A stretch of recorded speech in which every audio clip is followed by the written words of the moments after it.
മക്കളെ, എല്ലാവർക്കും സൈലത്തിന്റെ മലയാളം ക്ലാസ്സിലേക്ക് സ്വാഗതം. അപ്പൊ നമ്മൾ മലയാളം ഫസ്റ്റിലെ വളരെ പ്രധാനപ്പെട്ട ഒരു പാഠഭാഗമാണ് അശ്വമേധം എന്ന് പറയുന്ന കവിതാഭാഗം. അല്ലടാ, നിനക്കെല്ലാം ഇഷ്ടമാണോ ഈ പാഠഭാഗം?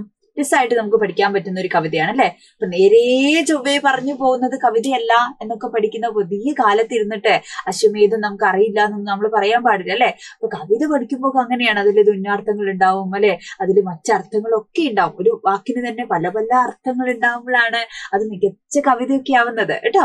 അപ്പൊ നമ്മൾ ആ അർത്ഥങ്ങളൊക്കെ ഇങ്ങനെ ചെകഞ്ഞ് പഠിക്കുമ്പോഴാണ് അത് കുറച്ചുകൂടെ രസമാവുക കേട്ടോ. അപ്പൊ അശ്വമേധം എന്ന് പറയുന്നത് വളരെ രസമുള്ള ഒരു കവിതയായിട്ട് വേണം നമ്മൾ പഠിക്കാന്. ആരാ എഴുതിയെന്ന് നിങ്ങൾക്ക് അറിയാലോ. ആരാ എഴുതിയത്? വയലാർ രാമവർമ്മയാണ് അല്ലെ.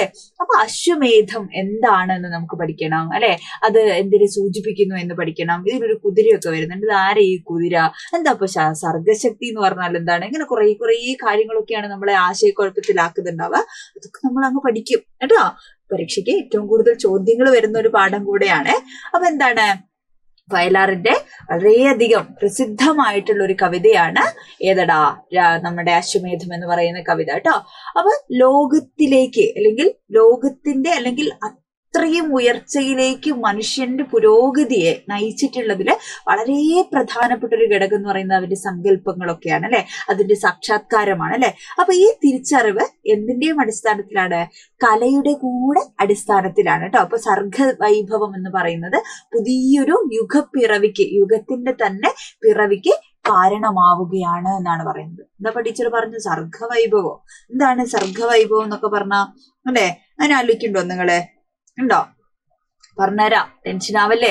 അപ്പൊ വയലാറിന്റെ അശ്വമേധം എന്ന് പറയുന്ന കവിതയിലൂടെ എന്താ ചെയ്യുന്നത്?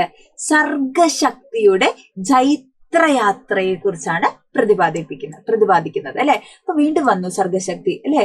എന്താ സർഗശക്തി എന്ന് പറഞ്ഞു കഴിഞ്ഞാൽ എന്താണ്? എനിക്കും നിങ്ങൾക്കും ഒക്കെ ഈ സാധനം ഉണ്ടാവും, നമ്മൾ തിരിച്ചറിയാത്തോണ്ടാണ് അല്ലെ. നമ്മുടെ ഉള്ളിലൊക്കെ എന്താണെടാ? ക്രിയേറ്റിവിറ്റിയും ഇമാജിനേഷനും ഒക്കെ ഇല്ലേ. മനുഷ്യൻ അങ്ങനെ ക്രിയേറ്റീവായി ചിന്തിച്ച് സ്വപ്നങ്ങൾ കണ്ട് ഇമാജിൻ ചെയ്താണ് ലോകം ഇത്ര മനോഹരമായി തീർന്നത് കേട്ടോ. അപ്പൊ ആ സർഗശക്തിയെ കുറിച്ചാണ് എന്ത് ചെയ്യുന്നത്? കവി ഇവിടെ കവിതയിലൂടെ അവതരിപ്പിക്കുന്നത്. ഓക്കെ. അപ്പൊ മനുഷ്യ വംശം തന്നെ അല്ലെ, അവൻ വിജയം നേടിയത്, ലോകത്തെ അവൻ വിജയിച്ചിട്ടുള്ളത് എന്തുകൊണ്ടാണ്? വളരെ പ്രാരംഭകാലം മുതൽ അവന്റെ ഉള്ളിലുള്ള ഈ പറയുന്ന ക്രിയേറ്റിവിറ്റി അല്ലെങ്കിൽ ഈ ജ്വലിച്ചു നിൽക്കുന്ന സർഗശക്തി കൊണ്ടാണ് എന്ത് ചെയ്തത്? അവൻ ഈ വിജയങ്ങളൊക്കെ നേടിയെന്ന് പറയാണ് കേട്ടോ. അപ്പൊ സർഗശക്തിക്ക് അത്രമാത്രം കരുത്തുണ്ട് എന്നാണ് എന്ത് ചെയ്യുന്നത്? കവി ഈ കവിതയിലൂടെ എന്ത് ചെയ്യുന്നത്? അടയാളപ്പെടുത്തുന്നത്. അപ്പൊ മനുഷ്യ മനസ്സിലേക്ക് കടന്നു വരുന്ന അല്ലെ ക്രൂരതകളുടെയും ഹിംസയുടെയും അധർമ്മത്തിന്റെ ഒക്കെ ചിന്തയൊക്കെ ഇല്ലാതാക്കുന്നതോ, നന്മയും അല്ലെ സ്നേഹവും കാരുണ്യവും ഒക്കെ കൊണ്ടുവരുന്നതില് അല്ലെ സാഹോദര്യത്തിന്റെ ഒരു പുതിയ യുഗത്തെ നിർമ്മിക്കുന്നതിലൊക്കെ എന്തിന് പ്രാധാന്യമുണ്ട്? സർഗവൈഭവത്തിന് അല്ലെങ്കിൽ സർഗശക്തിക്ക് പ്രാധാന്യമുണ്ട്. ആ സർഗവൈഭവത്തെ എന്ത് ചെയ്യാണ്? തന്റെ കവിതയിലൂടെ അഴിച്ചുവിടുകയാണ് ആര് ചെയ്യുന്നത്? നമ്മുടെ വയലാറ് ഈ കവിതയിലൂടെ ചെയ്യുന്നത്. ഓക്കെ. ഇനി നമ്മൾ എന്ത് കേട്ടു? അശ്വമേധം എന്ന് പറയുന്ന ഒരു പദം നമ്മൾ കേട്ടു അല്ലെ. അശ്വമേധം എന്താണ്? നിങ്ങൾ കേട്ടിട്ടുണ്ടാവും. പണ്ട് എന്താണ്, ഒരു ഗെയിം ഒക്കെ ഉണ്ടായിരുന്നു അശ്വമേധം എന്ന് പറഞ്ഞിട്ട്. മനസ്സിൽ വിചാരിക്കുന്ന ഒരാളെ കണ്ടെത്താനൊക്കെ ഉള്ള, നിങ്ങൾ കളിച്ചിട്ടുണ്ടോ ആ ഗെയിം? ടീച്ചറൊക്കെ സ്കൂളിൽ പഠിക്കുമ്പോൾ ആ ഗെയിമൊക്കെ കളിച്ചിട്ടുണ്ട്. അപ്പൊ ഇവിടെ അശ്വമേധം എന്ന് പറഞ്ഞാൽ ഇവിടെ എന്ത് ഗെയിമാണ്? ഒരു തരത്തിലുള്ള ഗെയിം തന്നെയാണ്. അതായത് നമുക്കുള്ള കുറ്റവും കുറവും ദോഷവും അസുഖങ്ങളും അതൊന്നും ഇല്ലാതാക്കി രാജ്യം എപ്പോഴും ഐശ്വര്യപൂർണമായി നിൽക്കാൻ വേണ്ടി രാജാക്കന്മാര് നടത്തുന്ന ഒരു യാഗം. എന്താടാ? ഒരു യാഗമാണ് അശ്വമേധം എന്ന് പറയുന്നത് കേട്ടോ. ഒരു യാഗത്തെയാണ് അങ്ങനെ പറയുന്നത് കേട്ടോ. അപ്പൊ ഇതിനു വേണ്ടി എന്ത് ചെയ്യാണ്? ഒരു നല്ലൊരു അടിപൊളി കുതിരയ്ക്ക് കുറച്ച് പ്രത്യേകതകളൊക്കെ ഉണ്ട്. നല്ല വേഗതയൊക്കെ ഉള്ള കുതിരയായിരിക്കും. അതിന്റെ മുൻഭാഗം കറുത്ത് ബാക്കി വെളുത്തതോ അല്ലെങ്കിൽ കംപ്ലീറ്റ് വെളുത്തതോ ഒക്കെ ആയിട്ടുള്ള ഒരു കുതിരയാണ് കേട്ടോ.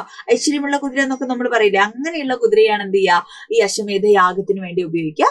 അപ്പൊ ഈ കുതിരയെ അങ്ങ് അഴിച്ചുവിടും കേട്ടോ. ഈ അശ്വമേധത്തില് ആ കുതിര ഇങ്ങനെ സഞ്ചരിക്കും. കുതിര ഇങ്ങനെ പോയി ചിലപ്പോൾ അടുത്ത രാജ്യത്തിന്റെ അതിർത്തിയിലൊക്കെ പോകും. അപ്പൊ ഈ കുതിര എവിടെയൊക്കെ ഓടിപ്പോകുന്നോ ആ സ്ഥലമൊക്കെ, ചിലപ്പോൾ അടുത്ത രാജ്യത്തിൽ പോയി, നാട്ടുരാജ്യങ്ങളാണല്ലേ, അടുത്ത രാജ്യത്തിലേക്ക് ചെന്നാലും ആ സ്ഥലമൊക്കെ ആരുടെയാണ്? ഈ കുതിരയുടെ ഉടമസ്ഥനായിട്ടുള്ള രാജാവിന്റെയാണ് കേട്ടോ. അപ്പൊ അതുകൊണ്ട് എന്ത് ചെയ്യും? മറ്റേയുള്ള രാജ്യക്കാർ സമ്മതിക്കോ ഞങ്ങളുടെ രാജ്യം കുതിര കൊണ്ടോട്ടെ എന്ന് പറഞ്ഞിരിക്കോ? ഇല്ല, അവരെന്ത് ചെയ്യും? ആക്രമിക്കാൻ ശ്രമിക്കും അല്ലെ. അതിനുവേണ്ടി നമ്മളുടെ ഈ അഴിച്ചുവിടുന്ന കുതിരേന്റെ കൂടെ രാജാവ്, യാഗം നടത്തുന്ന രാജാവ് എന്ത് ചെയ്യും? കുറെ പടയാളികളെയും സൈന്യത്തെയും ഒക്കെ അയക്കും കേട്ടോ. അപ്പൊ അങ്ങനെ സൈന്യ യുദ്ധമൊക്കെ ചെയ്ത് ആ സ്ഥലമൊക്കെ തട്ടിപ്പറിച്ചുകൊണ്ട് കൊണ്ടുവരും. എന്ത് നല്ല ഭംഗിയുള്ള ഒരു സൂപ്പർ ആയിട്ടുള്ള കാലമാണ് അല്ലെ, ആചാരങ്ങളാണ് അല്ലെ.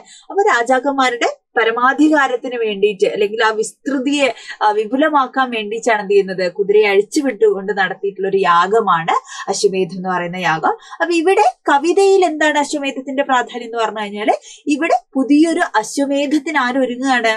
നമ്മളുടെ കവി ഒരുങ്ങാണ് അല്ലെ. എന്താണ് ഇവിടെ അശ്വമേധമാവുന്നത്? എന്താണ് വെട്ടിപ്പിടിക്കാൻ ശ്രമിക്കുന്നത്?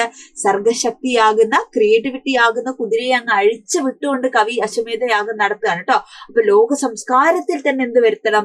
മാറ്റം വരുത്തണം അല്ലെ. അത് ലക്ഷ്യമാക്കിയിട്ടാണ് എന്ത് ചെയ്യുന്നത്? ഇവിടെ കവി തന്റെ കുതിരയെ എന്ത് ചെയ്യുന്നത്? തന്റെ സർഗശേഷിയാവുന്ന കുതിരയെ അഴിച്ചു വിടുന്നതായിട്ടാണ് കവി സങ്കല്പിക്കുന്നത്. ക്ലിയർ ആണോ മക്കൾക്ക്? അങ്ങനെ 1-2 ചോദ്യങ്ങൾ കൂടെ നമുക്ക് നോക്കാം. അശ്വമേധം എന്ന കവിതയില് കുതിരയായി സങ്കല്പിച്ചിരിക്കുന്നത് എന്തിനെയാണ് സങ്കല്പിച്ചിരിക്കുന്നത്? അശ്വമേധം എന്ന കവിതയിലെ കുതിര ആരാണ്? മനുഷ്യന്റെ സർഗശക്തിയാണ് ഇവിടെ കുതിരയായിട്ട് കവി സങ്കല്പിച്ചിരിക്കുന്നത്. എവിടെയാണ് കവി അശ്വമേധയാഗം നടത്തുന്നത്? വിശ്വ സംസ്കാര വേദിയിൽ വെച്ചാണ് അശ്വമേധയാഗം നടത്തുന്നത്. ചെമ്പൻ കുതിര എന്ന് പറയുന്ന ഒരു പ്രയോഗം കവിതയിൽ ഇങ്ങനെ വരുന്നുണ്ട് അല്ലെ. അപ്പൊ എന്താണ് ചെമ്പൻ കുതിര എന്ന് പറഞ്ഞു കഴിഞ്ഞാല്?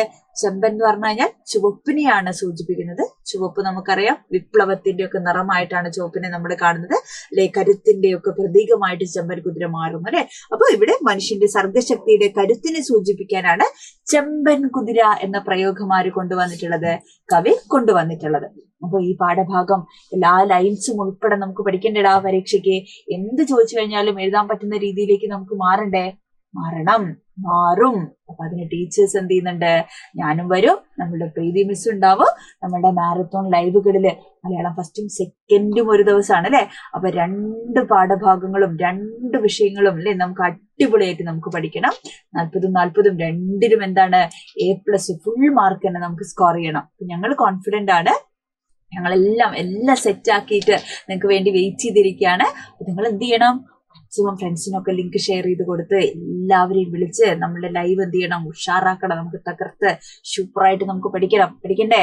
എല്ലാവരും സെറ്റ് അല്ലേ? ഓക്കെ അല്ലേ? അപ്പൊ നമുക്ക് ബാക്കി കാര്യങ്ങൾ എന്ത് ചെയ്യാം? അങ്ങനെ പഠിക്കാം. Okay, by.